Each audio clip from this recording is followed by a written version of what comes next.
देखिए, आज मैंने 2 फरवरी 2024 को जनपद जौनपुर के जिलाधिकारी के रूप में चार्ज ग्रहण किया है। चौकिया माता के दर्शन करके शुरुआत की है और अभी मैं यहाँ पे कलेक्ट्रेट में पहुँचा हूँ। हमारे सभी जो वरिष्ठ अधिकारी हैं और जो हमारे फील्ड ऑफिसर्स हैं, सबके साथ में हमने एक मीटिंग प्लान की है ताकि जनपद के बारे में जो मूलभूत यहाँ के आंकड़े हैं, मूलभूत यहाँ पे जो यहाँ की आवश्यकताएं हैं, आगामी लोकसभा का इलेक्शन आने वाला है उसको लेकर और विकास कार्यों को लेकर क्या यहाँ पे परिस्थितियाँ हैं उसको लेकर हम लोग काफ़ी विस्तार से चर्चा करेंगे।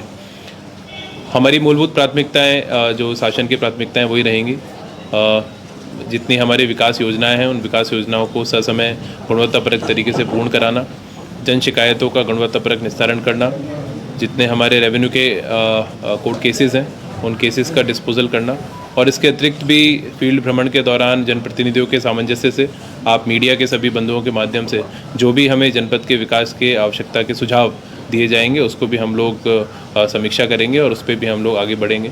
आप सब लोगों को, सभी अधिवक्ता गणों को, सभी जनप्रतिनिधियों को, सभी हमारे पब्लिक के लोगों को हम लोग साथ लेके आगे बढ़ेंगे और प्रयास करेंगे कि जनपद जौनपुर में जो मेरा आगामी कार्यकाल होगा उसमें पूरे एक टीम वर्क के साथ में सब लोगों को साथ में रहते हुए और एक अच्छा हम लोग प्रशासन दे पाएँ। जौनपुर में भूमि विवाद में हत्याएं काफ़ी होती हैं राजस्व को लेकर, इसके लिए क्या स्ट्रेटजी है? देखिए, उसके लिए एक बार जो सबसे इम्पॉर्टेंट स्ट्रेटजी है वो हमारे कोर्ट केसेस का डिस्पोजल सही तरीके से हो और स्पीडी डिस्पोजल हो और क्वालिटी डिस्पोजल हो।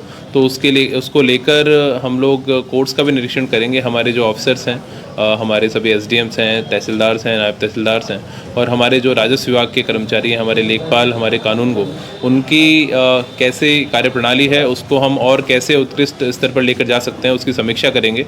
और ये काम केवल उसमें उनको ट्रेनिंग देकर भी हम लोग प्रयास करेंगे कि जहाँ जहाँ पे कहीं अगर कमियाँ हैं उसको दुरुस्त कराएं और एक मॉडल उसमें क्रिएट करने का प्रयास करें ताकि लोगों की इस प्रकार की समस्याओं का समाधान हो पाए और भूमि विवाद में किसी प्रकार का कोई शांति व्यवस्था का प्रश्न उत्पन्न न होने पाए।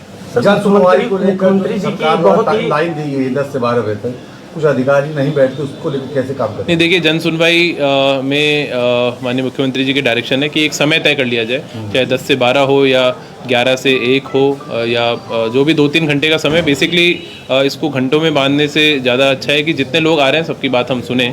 और लेकिन एक ये चूँकि आप सभी जानते हैं कि अधिकारियों को और भी फील्ड के भी काफ़ी काम है, इलेक्शन के काम है, बहुत सारी चीज़ें होती है, तो पब्लिक के लोगों को एक समय पता रहे ताकि जो भी अपनी कोई पीड़ा, अपनी कोई शिकायत बताना चाहता है तो उसको हम लोग स्ट्रीमलाइन कर लेंगे।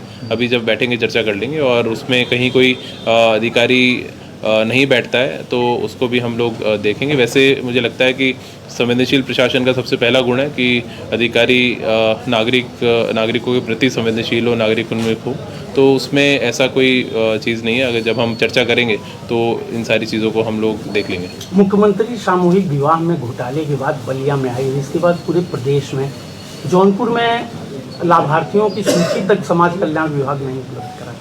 उसको एक बार वो जानकारी मुझे करनी पड़ेगी। उसमें हमारे मुख्य विकास अधिकारी यहाँ पर हैं और उसमें चूँकि पूरा एक एसओपी होता है उसमें लाभार्थी चयन का, तो वो एसओपी किस प्रकार से फॉलो की गई है उसमें अगर कहीं कमियाँ होंगी तो उसको निश्चित रूप से हम लोग देखेंगे और फिर आपको विस्तार से जानकारी देंगे।